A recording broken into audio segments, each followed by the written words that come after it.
Today we're going to take a quick look at the BLK ARC. So before we get into that, just a quick note about myself. So this is me. I've been in the AC industry for a while. I've been with IMAGINiT for 10 years. Certified instructor for Autodesk, Leica, Epic Games, specializing kind of in reality capture and HDS stuff. So today, like I said, as we're gonna take a look at the BLK ARC. So it's another scanner offering from Leica. We'll take a look at an overview from the ARC. We'll take a look at the specs, maybe why you would want to use the ARC versus the BLK to go, and against NavDis, and then take a look at some operations and some of the accessories. Okay. So what is the ARC? Okay. As I mentioned, the ARC is another scanner from Leica. Okay, so this is another mobile scanner. You may have seen it in this kind of scenario here, where they've got it on top of the Boston Robotic Spot, the dog. Okay, so the ARC's been out for a little while now. The ARC is just the scanner unit there. It's got the two ears there for protection, and then in this case they've got it mounted on top of the Spot. Okay, so this is an autonomous laser scanning module. It's engineered for mobile reality capture. So instead of doing something like with the BLK or the RTC, where you're placing the scanner in different locations and then stitching those all together, the ARC, similar to the BLK to go, is mobile. Right? So we hold on to it and walk around with it. Okay, benefit of that is much quicker to create a scan. Seamlessly integrates with those robotic carriers, right? Like Spot, which we're looking at now. But we've also got other carriers that have come along now as well, which is why we're getting kind of more interest in it. Okay. It enables precise automated laser scanning, minimal operator involvement. You can use the BLK, the Field 360 app. You can also use the BLK Live app, both options to see what you're scanning and start and stop the scanner. Right? The great thing with putting it on a robot or something like that is obviously you can get into areas that maybe were not accessible, right? Things like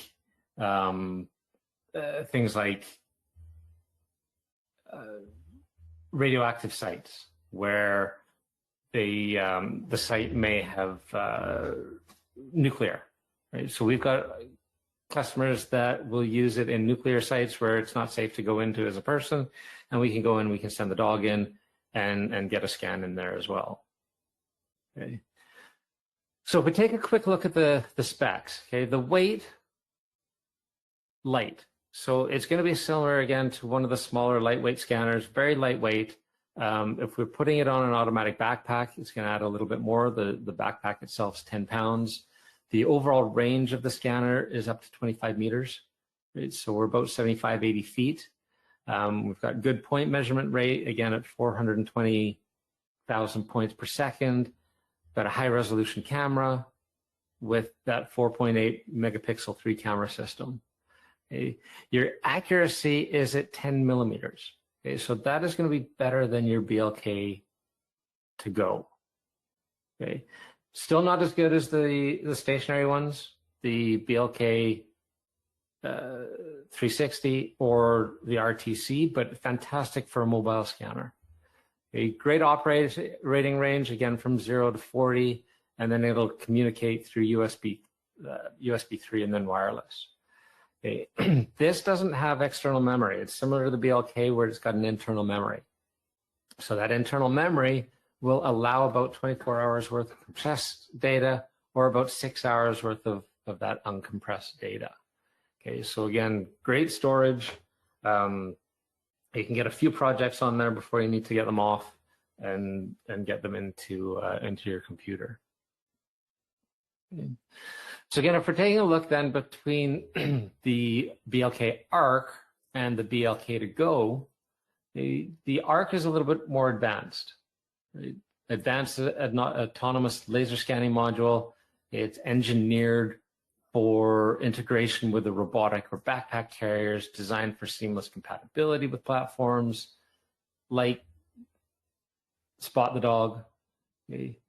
But it's also integrated into other carriers, and we'll see that a little bit later. There's a couple of different carriers that we can use now that open up using the ARC for us instead of just having to use the dog.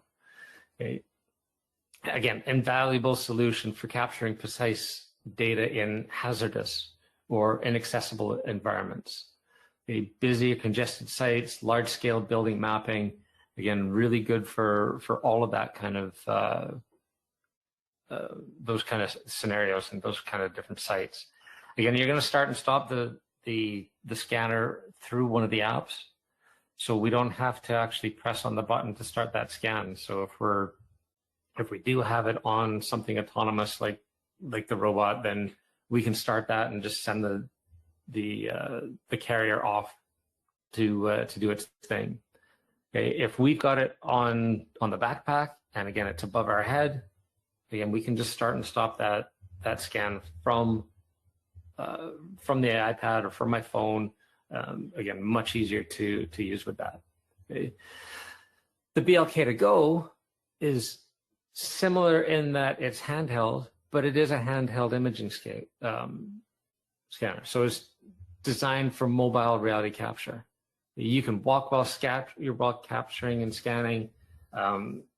Ideal for quickly scanning large environments like buildings and construction sites. Okay, kind of the biggest difference between the BLK ARC and the BLK2GO is going to be that the BLK2GO is truly handheld. You hold it in front of you, it's got a handle on it, and you walk along with it. Okay, the ARC will be mounted on something. Now you do have a handheld option you can use, but again, we've got things like the backpack or carts or that we can attach it to, which makes it more hands-free. Okay.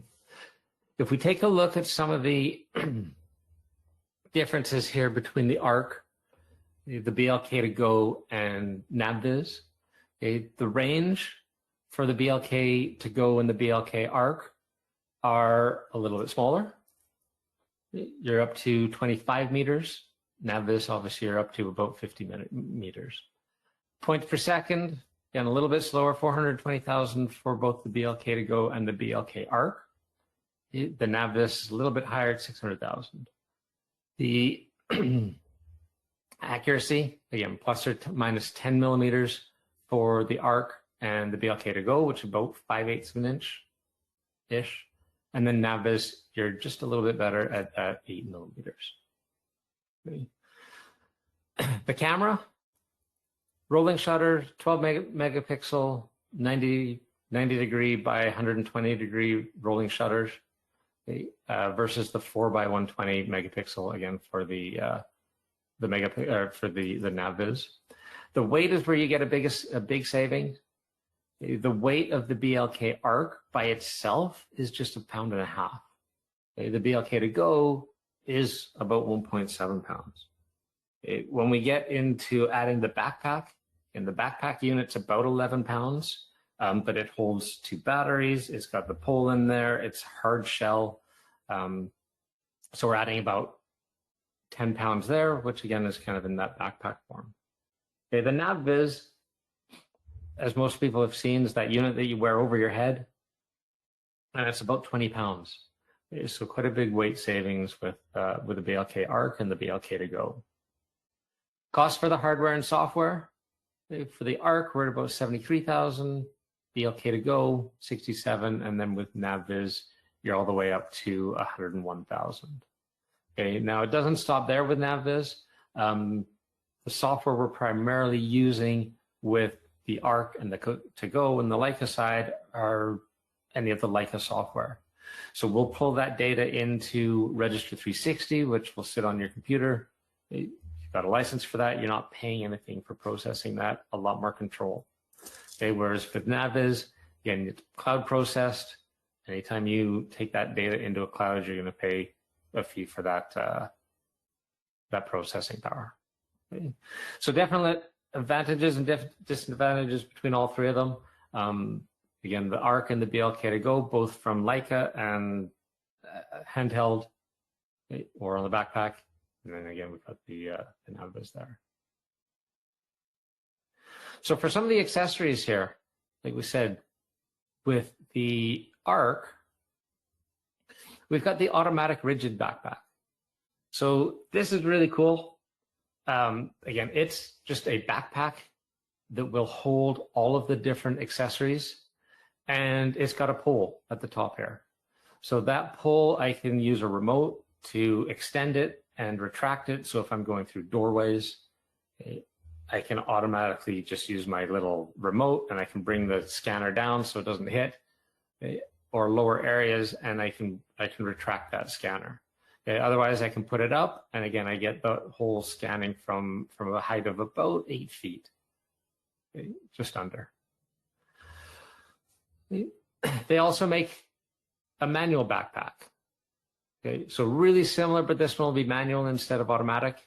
You'd have to just extend and retract that pole manually.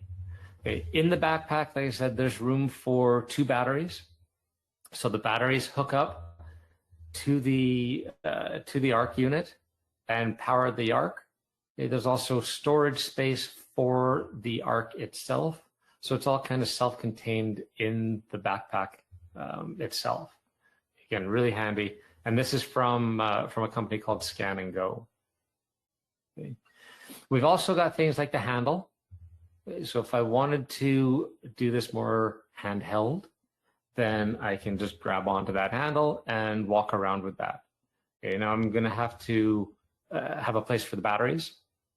So I'll need to be able to carry those around as well. But again, I've got that option there for carrying that scanner around. Okay. We've got the BLK scan cart.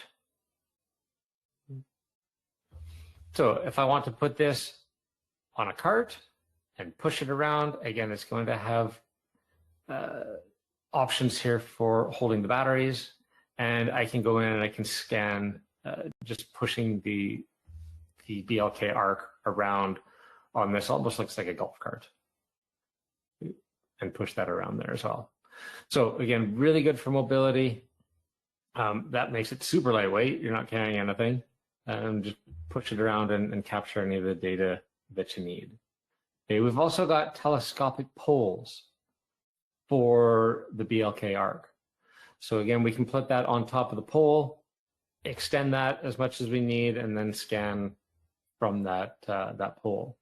So these are just a couple of the accessories that are available for the ARC. Again, we can there's more out there that make this scanner pretty flexible into different environments.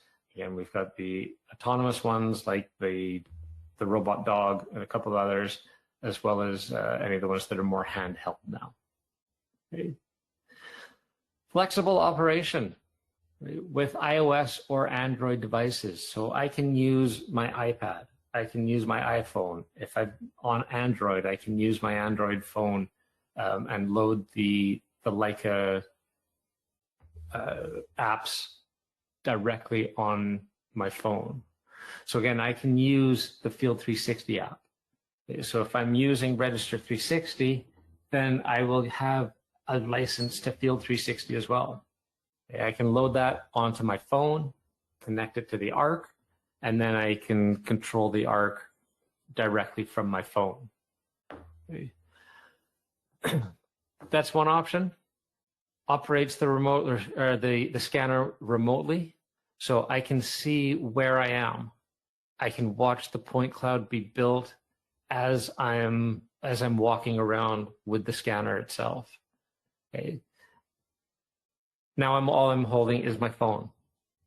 Instead of having hold of the scanner, instead of having hold of the unit that I place on me, I'm just holding my phone and watching the point cloud be built as I walk around with it.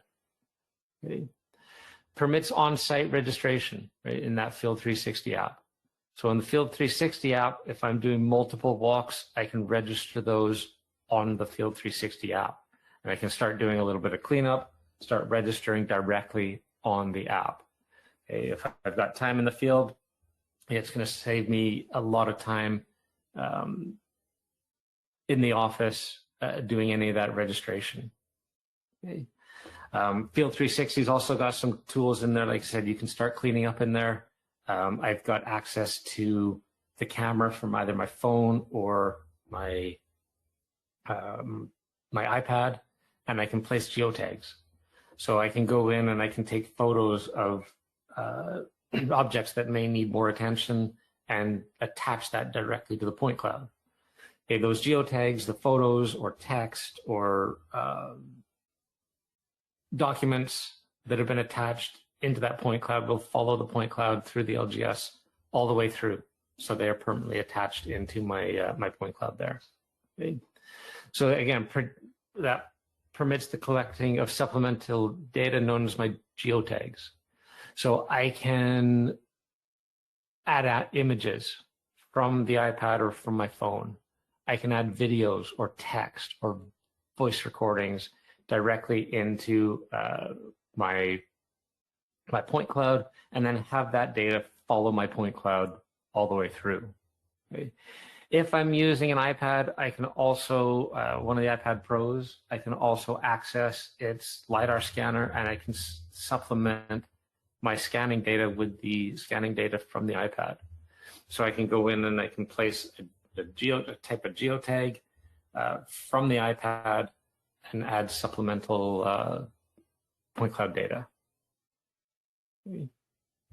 You can also use the BLK Live app. It's similar. It doesn't have as much of the point cloud processing area, such as being able to do any of the registration, but you can still start and stop the scan, export the scan, and see that scan being built from the BLK to Go Live app. Okay. The data processing, again, is going to go back into Register 360. So from the data, it's imported directly via Wi-Fi or USB. So similar process to using the BLK 360 or the BLK to Go. Okay, I can use Wi-Fi and connect through Wi-Fi and download into Register 360, or I can connect it directly with a USB cable, and then from that USB cable, again, directly into my computer and download through there. Okay. And again, if you've done everything correctly in the field, the imported data is already registered. So again, big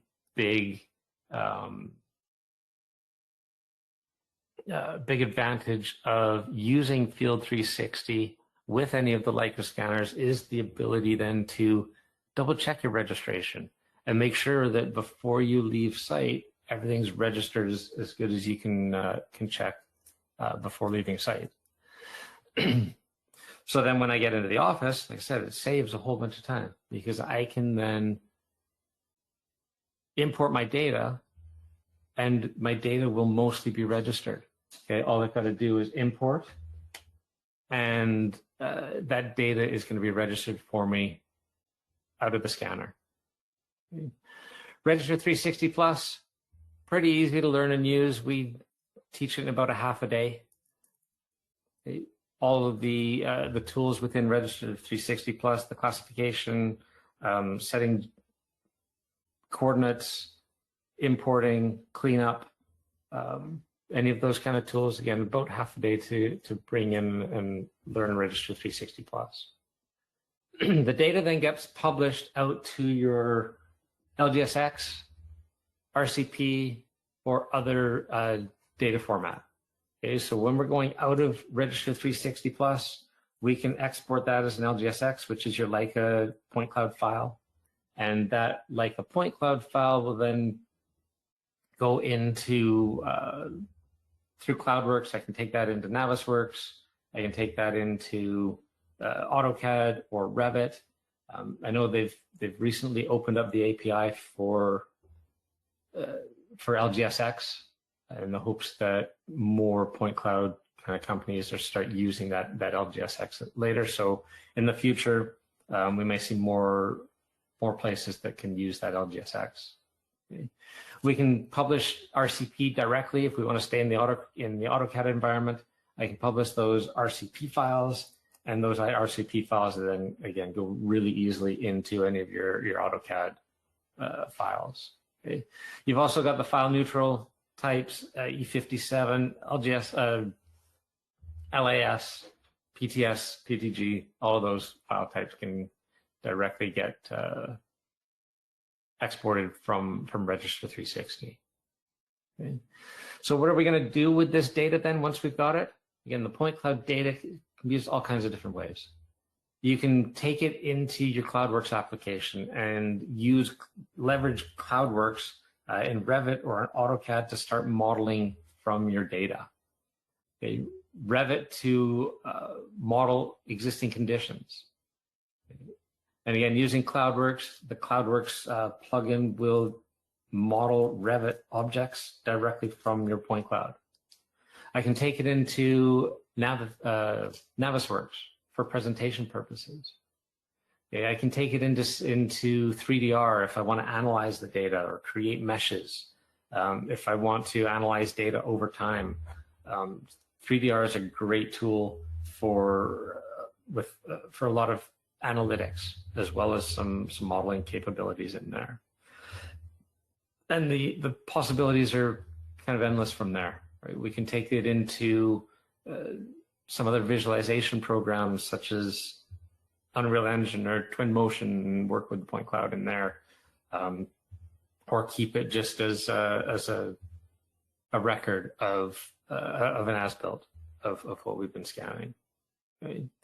So back to the BLK ARC then, just to close this out, the ARC is going to be another mobile scanner offering from Leica, okay, similar to the BLK to go, but not handheld unless you get the little handheld thing. Great accuracy, great speed. You're going to scan much quicker than you will with a terrestrial-based laser scanner, and great results from the BLK ARC. Okay. Okay, so any questions about the BLK ARC or the process? So James, as always, thank you so much for today, and thanks everyone for joining us. And with that, have a great day, everyone. Thanks, everyone.